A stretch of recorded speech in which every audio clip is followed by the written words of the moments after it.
Dream big. The sky is the limit. You can do anything you put your mind to. These are phrases we hear whenever someone talks about wanting more out of life, whenever an idea sounds too big, too risky, or too unrealistic. Almost everyone has a dream though. For some, it's escaping poverty. For others, it's moving up at work. Maybe it's creating something out of your own and betting on yourself full time. But while most people have dreams, very few carry them to completion. Dreams have a strange duality. They inspire you until they overwhelm you. They build confidence until doubt creeps in. And the moment things get hard, lonely, or inconvenient, that dream starts to get further and further away from you. So what does it actually look like to keep going anyways? What does it look like to chase a dream when motivation fades and progress slows? When quitting feels easier? This question sits at the core of One Piece. Through the Straw Hat Crew, the series shows what long-term commitment really looks like. Not through talent or luck, but through perseverance, sacrifice, and their refusal to let go. The show isn't special because the dreams themselves are grand. It's special because it shows what it takes to not abandon them. To understand why this resonates so deeply, you first have to look at how the story treats dreams, not as goals, but as something tied directly to identity. In One Piece, dreams are not treated as simple goals. They aren't checklists or milestones to be completed, they're definitions of identity. A dream shapes who someone is, how they act, and what they're willing to endure. Over time, these dreams stop being abstract desires and become lived philosophies, principles that guide every decision a character makes. Because of that, dreams in One Piece are not easy to abandon. They are carried through failure, pain, and sacrifice. Characters are willing to suffer, to lose, and to push themselves beyond what seems reasonable, all for the sake of something they've chosen to believe in. In One Piece, letting go of a dream isn't just giving up on an idea, but losing a piece of yourself. That principle is what defines the Straw Hat Crew. Each member wants something entirely different, but they are united by the seriousness with which they take those dreams, and by their willingness to support one another in reaching them. Every individual carries their own ideals, yet they move together in a way that allows all of those dreams to coexist and progress at the same time. Because of that, there is no other place for them on the sea. The Straw Hat Crew isn't just a group of compatible personalities, it's the only environment where each of their dreams can survive without compromise. And while their goals may differ, each member represents a distinct way of carrying a dream. Understanding that is essential to everything that follows. One Piece isn't asking you what your dream is, it's asking you how to carry it.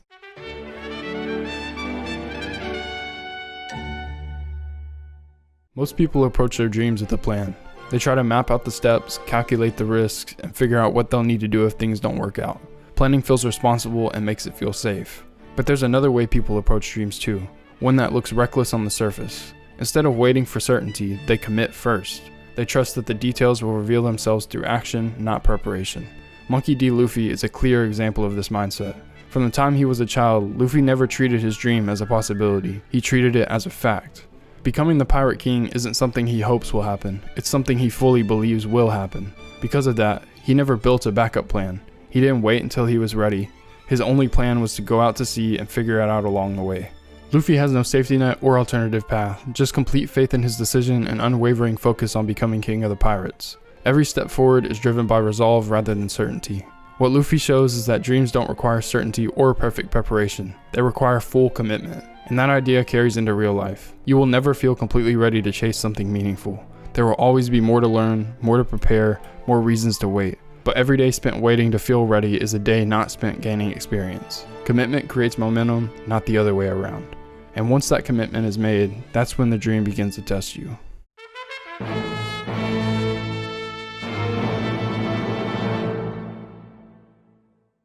Often, people say they want to improve, but many stop the moment they realize what improvement actually demands. Growth usually requires looking worse before things start to look better. It exposes shortcomings, highlights weaknesses, and forces the uncomfortable admission that you're not as good as you thought you were. That admission directly conflicts with pride.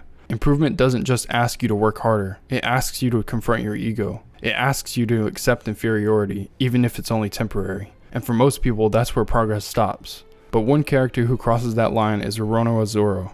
Zoro's dream is to become the world's greatest swordsman, but arguably the most important moment in his journey isn't a victory, it's a loss. Before declaring that he would never lose again, Zoro is completely humiliated by Dracula Mihawk, the man who already holds the title he's chasing.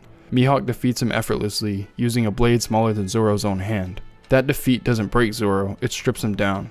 It forces him to recognize how far he still has to go. And later, Zoro does something even more difficult than losing. He bows. He kneels before the very man who defeated him and asks to become his student. In doing so, Zoro demonstrates what real growth often requires. He is willing to be publicly bad at something. He is willing to ask for help, and he is willing to accept inferiority in the present for the sake of who he wants to become. Zoro shows that dreams often demand your ego before they demand anything else from you. If you aren't willing to let pride go, progress stops there. But not everyone starts from confidence like Luffy or Zoro. Some people begin their journey from fear. One of the defining challenges of chasing a dream is confronting fear. Fear often acts as a ceiling on who we believe we can become, keeping our potential theoretical rather than realized. But when someone learns to move forward despite that fear, their growth accelerates. This is where Usopp becomes essential to the story. Usopp is frequently framed as a coward, the weakest, most hesitant member of the Straw Hats. And in many ways that's true. Fear defines him more than it defines anyone else on the crew. Yet when the moment demands it, Usopp consistently finds a way to stand his ground. He steps forward not because he feels ready, but because someone needs him to. Usopp's dream is to become a brave warrior of the sea, shaped by the absence and legacy of his father Usopp. But bravery in Usopp's case isn't confidence or absence of fear. It's action taken in full awareness of fear. He is scared, but he acts anyway. That is what bravery actually looks like. Usopp teaches that waiting to feel confident before pursuing a dream only delays growth indefinitely. Confidence doesn't precede action, it follows it. Every time Usopp chooses to act through his fear, he takes one step closer to becoming the person he wants to be. But fear isn't the only starting point for chasing a dream. For some people, dreams aren't about courage at all. Sometimes they're about survival.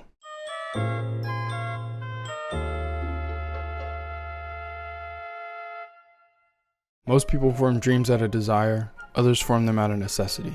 Nami is one out of necessity. Nami's dream doesn't begin with ambition, it begins with survival.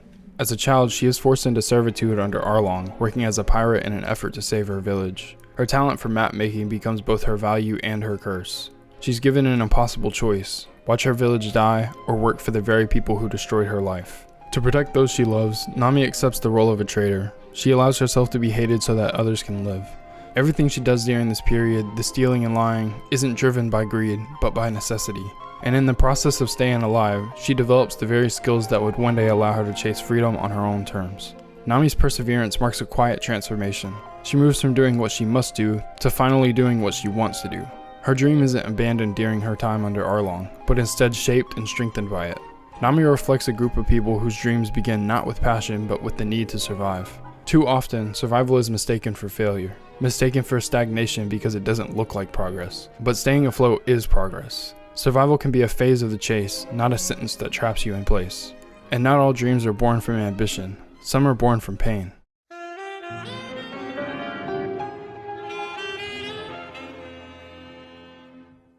Dreams born from pain carry a different kind of weight. They aren't driven by ambition or excitement, but by loss, rejection, and the need to prove one's existence still has meaning. This kind of drive is often found in people who have been cast aside, those who have been denied acceptance, belonging, and safety. Both Nico Robin and Tony Chopper embody this kind of dream. Chopper is rejected by those who see him as a monster, feared for his appearance rather than understood for who he is. Robin, on the other hand, is rejected by the entire world, branded a criminal by the world government simply for surviving. Their dreams are different, but they are built on the same foundation, pain that threatens to erase their sense of worth. Robin's dream is to uncover the true history of the world. It is shaped by the destruction of Ohara and the loss of everyone she loved, leaving her as the sole survivor of a world that no longer exists. Her pursuit of knowledge isn't curiosity alone. It's an act of defiance against the same force that tried to erase her existence. Chopper's dream is to become a doctor who can cure any illness. That dream is born from the loss of the only person who ever treated him as more than a monster, the man he saw as a father, taken through an act of sacrifice. Healing others becomes Chopper's way of honoring that loss and proving his own humanity. For both Robin and Chopper, their dreams are not escapes from pain, but responses to it. They are paths towards reclaiming identity and dignity. They reopen the door to their right to exist in a world that tried to reject them. Their stories remind us that pain does not invalidate dreams. Pain can be the very thing that gives them shape. But not everyone chases a dream in order to heal. For many, dreams are not driven by recovery, but by the desire to create.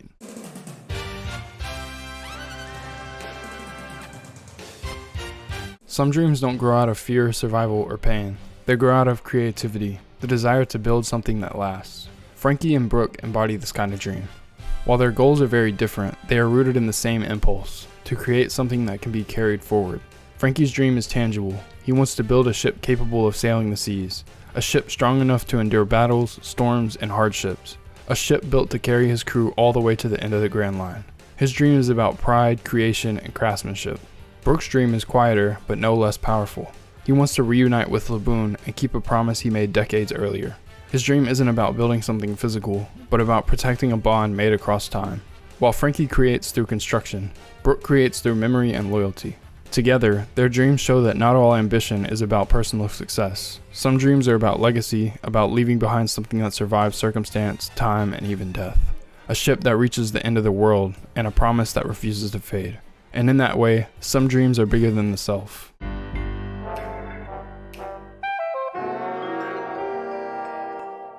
Those who are grounded in themselves tend to choose values over comfort.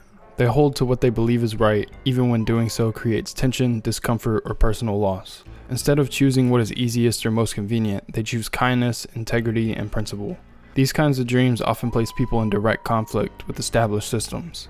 Both Jinbei and Sanji represent this type of dream chaser, those driven by moral courage. Jinbei's dream is not entirely his own. It is inherited from his former captain and friend, Fisher Tiger, the belief that fishmen and humans can coexist peacefully and equally. Jinbei carries this dream forward despite resentment from both sides. Some fishmen condemn him for refusing to hate humans, unable or unwilling to let go of the suffering they endured. Still, Jinbei chooses reconciliation over resentment, even when it costs him acceptance and safety. Sanji's dream is quieter but no less principled.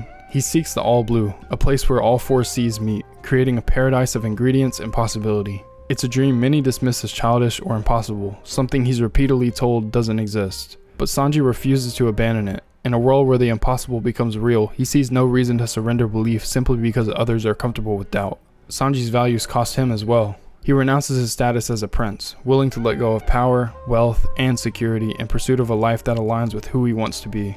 His dream isn't about prestige, but about purpose.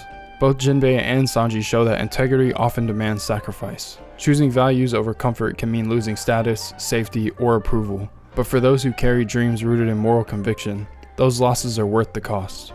And when you step back and look at the Straw Hat crew as a whole, a pattern starts to emerge. When you take a step back and look at the Straw Hats as a whole, a clear pattern begins to emerge. None of them share the same dream. Their goals and motivations are different, and the paths that brought them together couldn't be more varied. But what they do share is discipline, a willingness to fully commit to what they want and to endure whatever that commitment demands.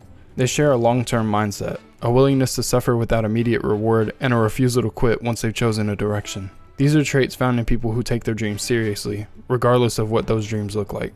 Luffy's dream of becoming the Pirate King cannot exist in isolation.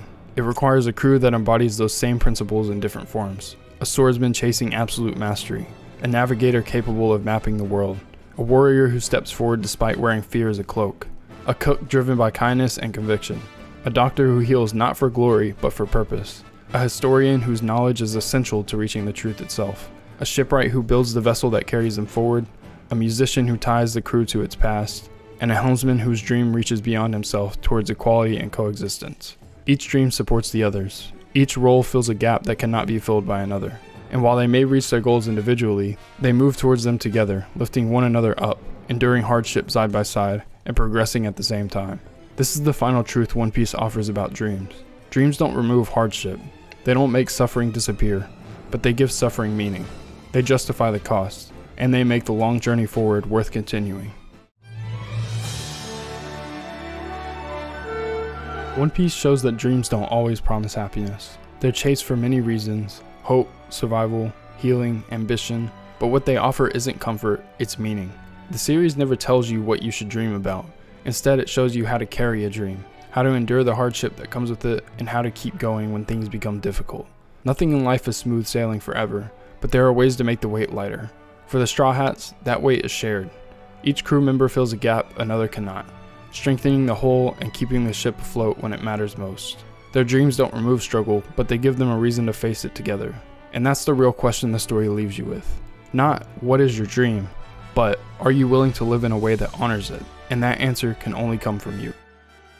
Thank you for watching. Welcome to 2026. Have a lot of things planned for this year. Hopefully you guys achieve what you want and chase your dreams. See you next video.